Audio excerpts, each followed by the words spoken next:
All right, man. Welcome back to another video. So today, I'm gonna simply just go down over the strategy that made me $2,500 last week. You know what I'm saying? But I'm gonna be going over version 2 of my strategy. There's 3 versions because I made my own strategy that has been evolving over the years. Version 1, 2, and 3.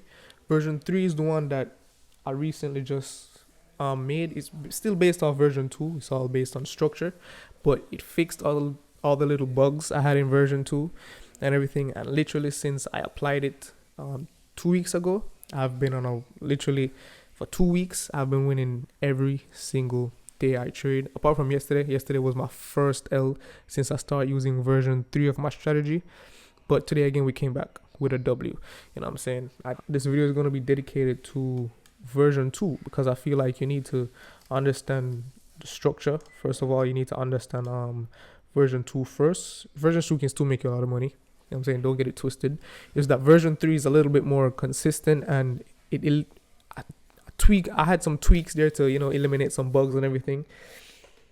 But yeah, and the win rate is, and I'm not trying to make it seem like, saying you're going to win every single trade. No, I'm not one of them traders that going to make it look like I'm winning every single time I trade, because losing is 100% guaranteed. You just got to make sure that you live to trade another day with proper risk management and proper risk to reward, right?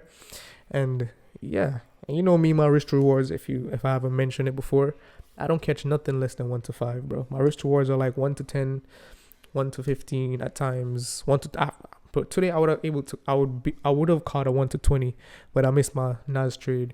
It's all cool. You miss some, you lose some, you win some. Part of trading. So yeah, let's get into the video real quick. All right, so first thing I'm gonna do, this is version 2, right? And I said it's important to understand version 2 before we get into version 3. Don't worry, I'll make a whole detailed video about that later on. But first things first, you want to be able to mark off your chart. First things we're looking for is areas. We start off on the daily time frame, 4-hour, 1-hour, and just work our way down. Top-down analysis, right? So the first we're going to do is find areas of strong support and resistance, right? You know what I'm saying? I'm doing this live, so I'm probably just speed up this area right here.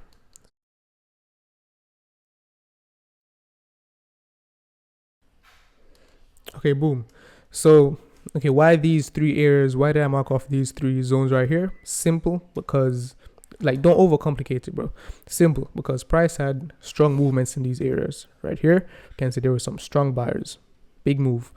Right here, these 2 touches, we can see that a lot of selling pressure and buying pressure was here. We had some huge selling pressure when the wicks, came into this 17,800 level. Huge drop. Price came into it. Big pushes buy words, you know what I'm saying? So this is a very strong level. This level as well, here we can see price broke this level, retested it with this daily candle and shoot up again. Here we can see, the wicks came up to it, reject, shoot up. If you extend it over some more left, we can see rejection in that area. So we're just basically looking for areas that price had rejection, or price had movement in that certain area, right? Price had some big impact in that area. And then we just do the same thing on the lower time frame. So now we're going to our 4-hour time frame and we just do the same thing. As I said, for the time sake of this video, I'm gonna just skip this area.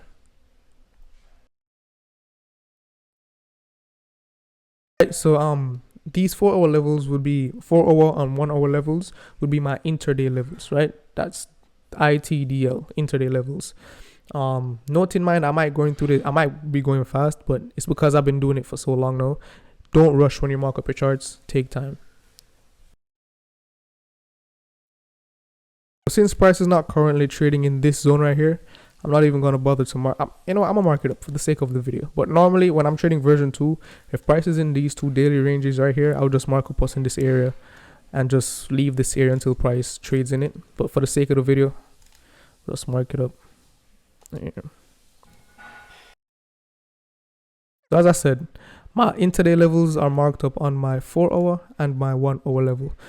Same thing we did on the daily. Just look where you see price had strong rejection or strong reaction to.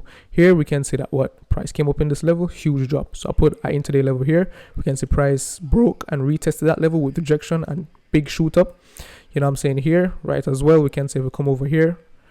just, you see that pushback, what I'm saying? You see when price rejected this level, head down here. You can see over here, price rejected, head down, price rejected here, head down.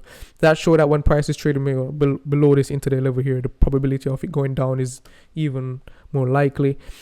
Yeah, here, simple, we had some big strong bullish momentum here. You can see it here as well. Yeah, and I say you go on the 1 hour time frame as well, and you can see everything align, right? So boom. So you know that the probability of price coming to these structure points and having a reaction is highly likely, right? As I said, version 3 of my strategy, I'll drop that some other time, is much simpler, but it's much simpler and more easier for me to understand because I understand structure and I've been doing this for a couple months. So don't try to rush me to go to version 3, although it is the best, but understand version 2 first, right? Learn how to identify structure and key points. So yeah, you see it lineups perfectly in the 1 hour. We have strong, price respecting these levels. You know what I'm saying? So these levels over here, yeah. So lineup is the, take time, mark up your chart. You know what I'm saying? So let's go over the move today on how we could have caught that. I'll move this, right? So remember, let me do it this way. Let me put on the bar replay mode so I can feel like it's better, right? So boom. So this is how we drop our chart, right? So okay, what we're gonna do now? We'll come to the chart. We would look and we would say, okay, where is price trading at? Price is trading at our daily resistance level here at 17,824. Now, the probability of something big happening at this level is highly likely because it is a daily resistance support level, right? Now, bigger moves tend to happen on the daily levels, smaller moves to happen on the 4 hour levels, intraday levels, and even smaller moves tend to happen on the 1 hour levels, right? So each daily 4 hour, 1 hour most likely tend to carry a different type of push. So the fact that price was resting on my daily level, I'm expecting a big push. That's the first thing, right?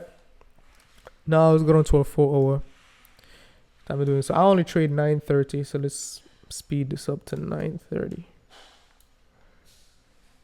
That's okay. At 9 p.m. 5 o'clock a.m.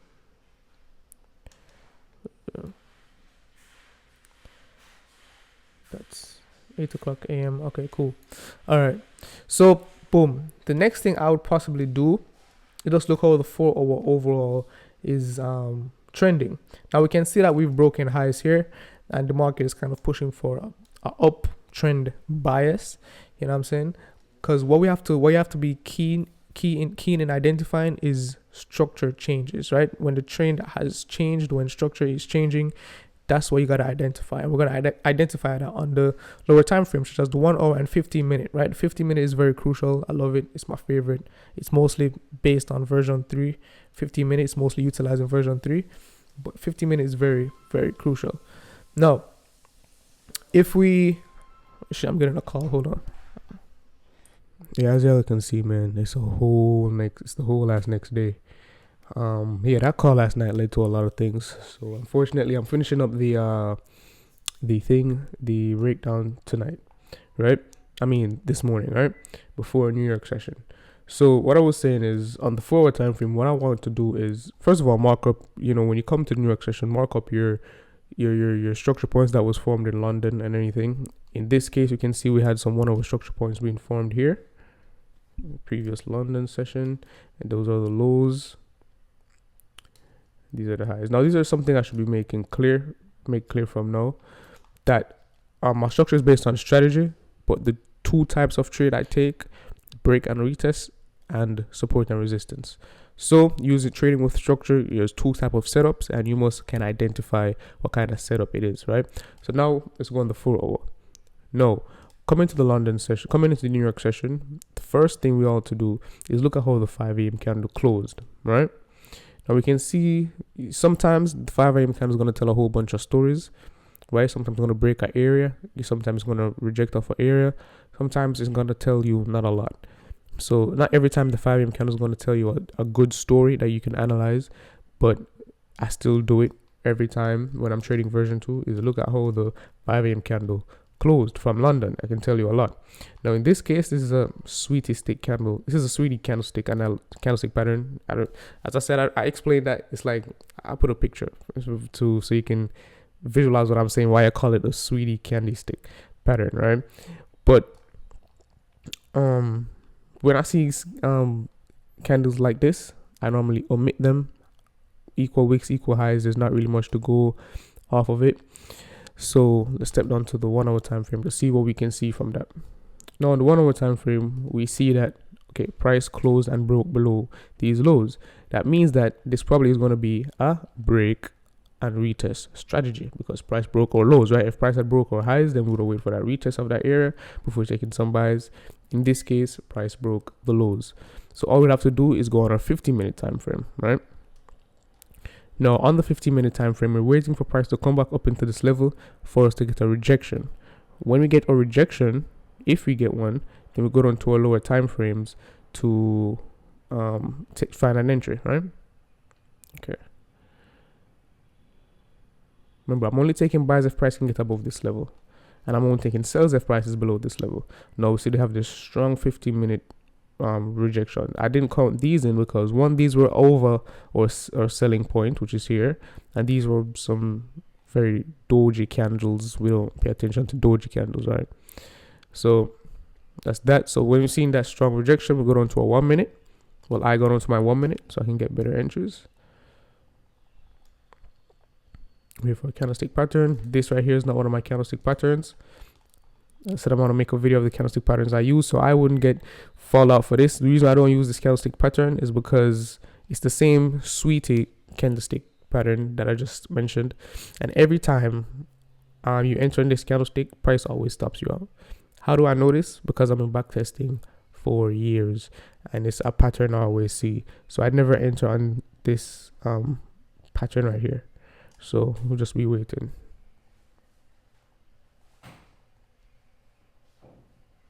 Okay, so we got a strong close, a strong bearish candle close underneath my selling area. I would have been able to take some short positions here. Where my stop loss be? Yeah, around that, around this area, right here. Right, target these areas right here. That'd be nice. Yeah, and then for take profit. Now, I'm pretty sure y'all know how to use the Fibonacci, right?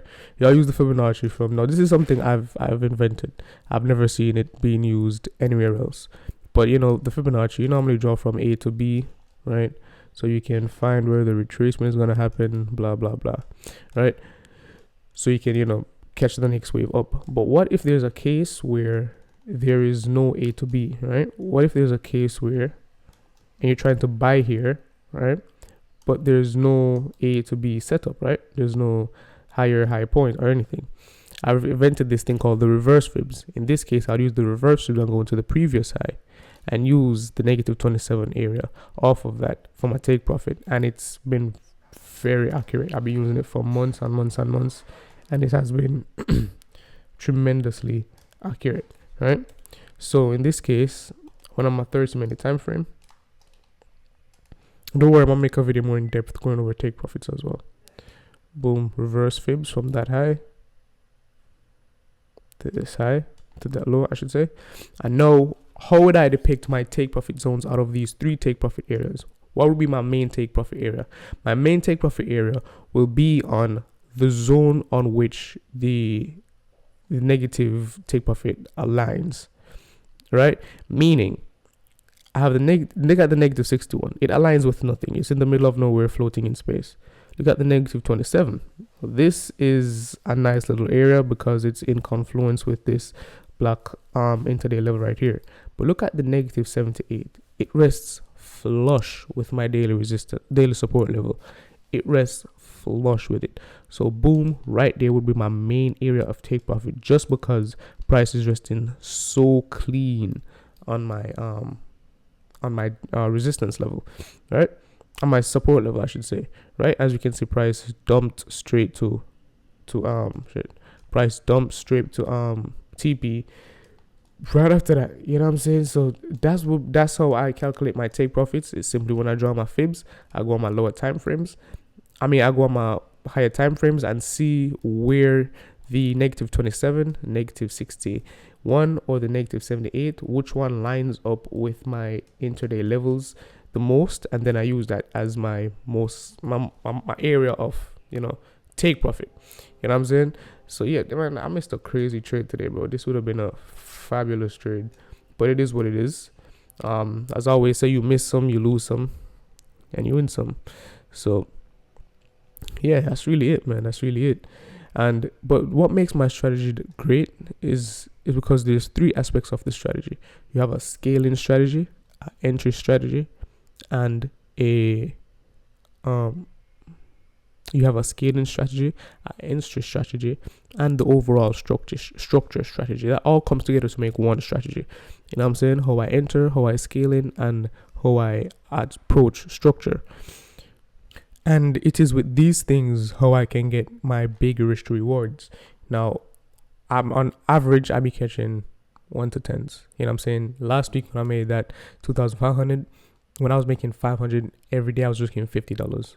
When I was risking $400 and something dollars every day, I was risking $40. And when I made that $1,000 day, I was risking $100. I be catching 1 to 10s on a regular basis, 1 to 15s and 1 to 20s at times, as you can see from that NASDAQ trade breakdown. You know what I'm saying? How that happens and how I can catch these things are based on those three things that I mentioned earlier. The main tool being my entries, how I enter, and my scaling.